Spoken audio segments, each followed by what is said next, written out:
I got money on my mind. I'm just trying to get some dough. I ain't picking up my line unless it's money on the phone. Well, you guys ever used the Nike Run app before? Yeah. So, Nike, the Run app does a great job of giving you these arbitrary badges like, oh, I ran 50 miles this month, or I ran this challenge. Like, they do that because they know two things about human nature. People like to be a part of something that's bigger than themselves, right? And people like to be recognized for their accomplishments, right? So as a business owner, if you have a team, right, how can you use that to your advantage, right? How can you make sure that your employees or your contractors, or whatever they call them, that they get rewarded for the things that they achieve, right? Because guess what? When they know that there's something in sight, they're going to go above and beyond to try to hit that milestone. It's almost like credit card rewards points, right? Now, I use them strategically, but there's some people who they chase rewards points, right? It's like, ooh, I just want to get these. I want to get these points. I want to get these points, right? When the reality is you're spending way more money to get the points in the first place. It's the same thing with like if a company gives you a trip, right? It's like, we're going to give you an all expense paid trip valued at $5,000 if you have $50,000 in sales. Okay. Sure. Right. But really, I can just buy the trip myself. So it's like understanding that, right? Understanding that you can put those, recognition mechanisms in place and people will thrive off of that. And I'm not saying it's a bad thing, but it's a reality. I mean, it's gamification 101, right? Like, how do I put those things in place for people to feel like they're part of something bigger, feel like they're winning, because that's what they're after. If someone is happily an employee, that matters to them. As an entrepreneur, you might meet a hill of beans too. Like I said, for me, pay me the money. You know what I'm saying? You can keep all the bells and whistles you want. You know what I'm saying? Like, you can put a chokehold on it, call it blue dog shit, like Denzel Washington said, but pay me my money. You know what I'm saying? That's what I care about. And so employees don't necessarily have the same, they don't have the same gear, right? They're like, I want to be recognized. I want to matter. I want to feel, fulfilled. Like, I want to be appreciated. And so I think intrinsically as humans, we all have some of that. But as employees, for sure, they have a lot of that. So it's like using that for your employees, using that for like your customers. Like, okay, why do companies use those? If you come 7 times and on the 8th time, you get a free whatever. At the end of the day, the drink is $6, $7. I'm gonna have to spend 70 to get that, but I'm gonna keep coming back because I like the idea that it feels like I want. Right. And that's all it is. Just understand how to use that with your customers and your employees. That's beautiful, man. Definitely something for my entrepreneurs to think about and to kind of try to figure out how to weave it into your company. Thanks. So, George, my brother, I do kind of want to go into my pocket advisor now, because that's a pretty dope idea. You touched on the Nike Run app, and whenever you equated my pocket advisor to that. So can we talk about, if for anybody that's unfamiliar, what is my pocket advisor, and like just break it down for them.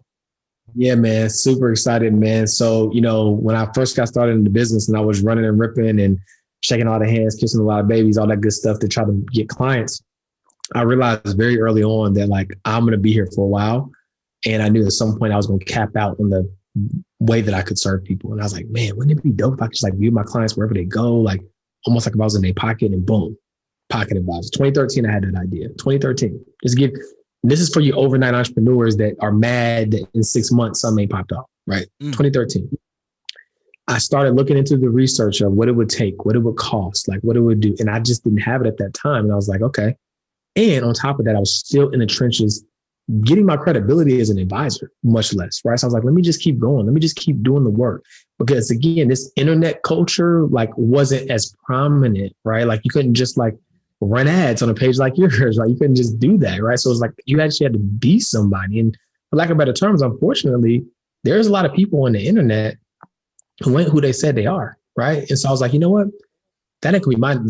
I didn't even know that was going to be a thing. But for me, I was like, let me just put my head down. Let me get to work.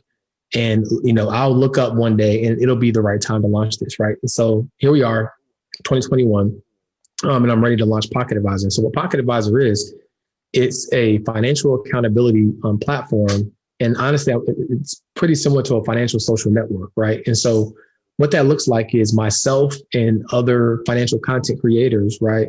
We are basically going to be the voices to be able to educate people who exclusively want to learn about personal finance, right? Because we can come on Instagram and to the best of our ability, we could probably curate our feed a little bit by following pages like yours, following pages like mine, but there's still a lot of noise. You know what I mean? Mm-hmm. And so, with Pocket Advisor, the people who are creating on the creation side, they have to be vetted and verified by me and my team. Right? Like, okay, that we've seen your work, we trust it. You can create content here, right? We're going to continue to expand that out. We'd even love you guys to be able to create some content there as well. And so that's the first thing, being able to learn from a variety and multitude of financial experts, right? In one place, right?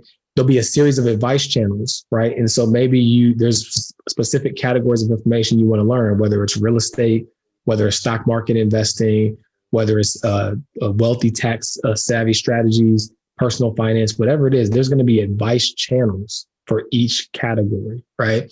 And so then you'll be able to hop in there and really kind of focus on the content that matters most to you. There'll be classes, right? So when you come on the network, periodically throughout the month, we'll have different classes that hosted by different experts. There's a feature called Ask Penny, right? And she's basically our brand character. And what that is behind that, there are certified financial planners who are on call who will be answering your questions.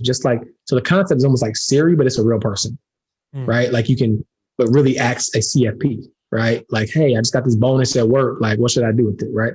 And based upon the nature of your question, it's going to be sourced to an expert based upon their credibility, right? So it's not a customer service person. It's not a call center.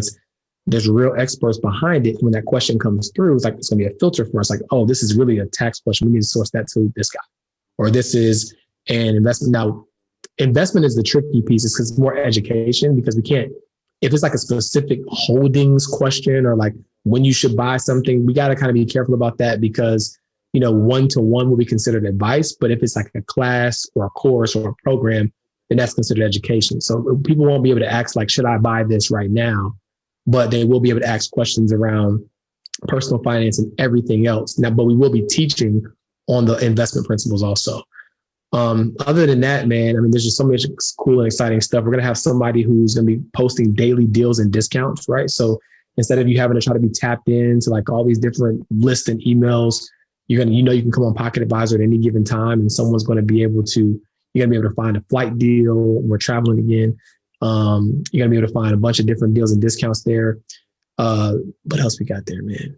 It's just so much. But man, really, the moral of the story, Pocket Advisor is going to replace your need to aggregate information from a bunch of different other places, right? Like if you want a centralized source with a bunch of different financial experts, educators, thought leaders to be able to learn and to be able to have a financial advisor essentially on call in your pocket.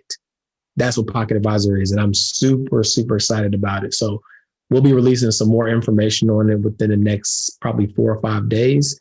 Waiting on my videographer for the second video. Yeah, man, I'm really, really excited about it.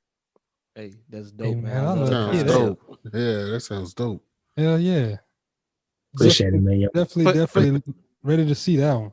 Yeah, and yeah, get at us with the content, man. We always love that. That's our MO. But I do want to go back in there for one before anything. If anybody wants to get involved, we're gonna make sure we're gonna have that link down there. I know you got a wait list. You mentioned that it's not live just yet, but it's gonna be live soon, probably by the time this is live. So we're gonna have that link down in the show notes for y'all. But I want to talk more to that overnight entrepreneur sensation and that internet stuff that you talked about, man. Because that shit is major right now, man. We see a lot of that going on. And like you said, you had this idea in 2013, and it took 7 years to come to fruition. Do you think like this current space that we in, like, because you mentioned this earlier, it was a lot easier, a lot harder back then to like, kind of get your foot in the door. Now it's a lot easier. Do you think that like do you see I'm trying to see how I want to phrase this, like a reckoning for this, almost like where this is going to, like, because I know what you're talking about. Yeah, like a bubble. Yeah, like a bubble. Yeah. I got this quote that I live by, and it says, time will promote or expose you, right? So I look at it less like a bubble, and I look at it more like, give it time, right? Like, you look at apps like Clubhouse, right? And, where it's real time, and you got people on there like, think, Instagram, you got Instagram Live, but you can kind of control that a little bit. But like you're on these stages and you're amongst other experts. People thought you were an expert and they tee up a question to you and you finessing because you don't know how to really speak to it. Time will promote or expose you. So I can't definitively speak to like how it will all play out and like will there be a way to filter out who is legit and who's not and what that looks like. But I know just internet or no internet, there's only so long you can go without not authentically showing up who you are. You'll get exposed. I mean, we see that all the time. I mean, it might take, longer. And I feel like with the internet, probably it takes less long than it did. But we see, people getting exposed from 20 years ago on stuff, right? But now the internet is just accelerating that because we have, more access to information. And I just feel like, for those people who keep like finessing, like, especially if you've got over on somebody, right? It's one thing if like you're finessing behind closed doors and no one knows what you're doing. But when you're speaking and you got all this stuff going on and you're on stages and on podcasts talking about all you do, and you got real people that you done messed over, like everybody ain't gonna be able to bite their tongue. And so I think that's what's accelerating is like people like, nah, I call bullshit. You know what I'm saying? And so I think that's the reality. So I think what's going to happen is if people are smart, right, they're going to stop like trying to be known for things before they know it. Like I think what happens with a lot of entrepreneurs is they go out and acquire a piece of information and they want to know just enough to be able to teach it versus being an expert, right? Like master your craft before you feel like you want to scream from the mountaintops. Now, I'm not saying you need to know everything, right? I'm not saying that because the true essence of entrepreneurship is jumping off the building and, building your wings on the way down. That's not what I'm saying. But be transparent about what you do know and don't try to overstep your bounds on things, right? If you were stepping into this investor space and, you see people talking about options and swings trading, but you just really getting started on understanding the fundamentals of the market, teach on that. Teach on ETFs. No, you hear one person say something about options trading, now you're an expert on options trading. No, because people going to lose money messing with you, right? So it's like you can start where you are with what you teach and what you do, but just don't stem too far beyond that. Right? I'm a big advocate of starting where you are. I'm a huge advocate of that, right? Not being perfect, showing up imperfectly, huge advocate of that. But do that with what you have, the knowledge you've actually acquired versus like just getting a taste of something about, I know I read one page on this and now I want to create a course on it because that's the new wave in selling courses. No, that's the thing. That's some good points to touch on. And I kind of want to go a little bit deeper on your entrepreneurial thing, just because you're saying, we can be real. Like, what's some mistakes that you personally made on your entrepreneurial journey that you feel like someone can learn from? Yeah, for sure. Not documenting things the right way in terms of like partnerships, collaborations, and agreements. Like my man Wallow said, the paperwork make the paperwork. You know what I'm saying? Like, gotta have that paperwork in place, man. That was a huge mistake. Some other things I think I did is, again, focusing so much on growth in the beginning. Like I gotta grow, and not stabilizing the business, right? Not really stabilizing the infrastructure. I'm speaking on that from experience. You know what I mean? Like in the early years, just like I was running. I mean, I remember I was meeting people on a Saturday. They didn't have the money on. I was driving them to Harris Teeter to get a money order. Like I was relentless to close these deals. But like just not focusing on the infrastructure of the business as early. I think that was huge. So that's why I'm a big advocate of that, like we talked about offline in the podcast.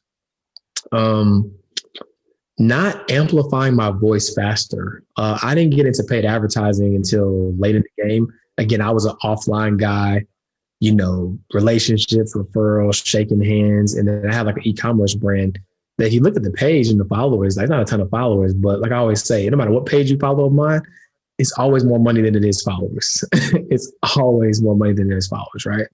And so like, if you believe in what you're selling, scream from the mountain. Like if you got that systems, you got the infrastructure, you believe in what you got, like bet on yourself with dollars, right? Amplify your message. That is probably the biggest, like if I know what I knew now, I would have invested 30% of my revenue into marketing from rip, 30%, because at the end of the day, it's a numbers game. We all know about sales funnels, right? We understand the logic, right?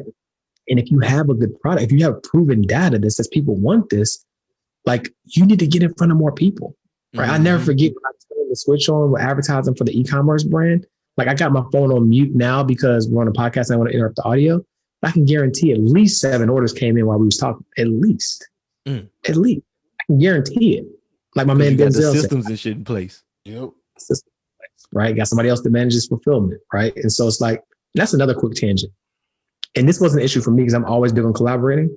But if you want 100% of the bag, you got to do 100% of the work. Ooh, right. Give that man a message, man.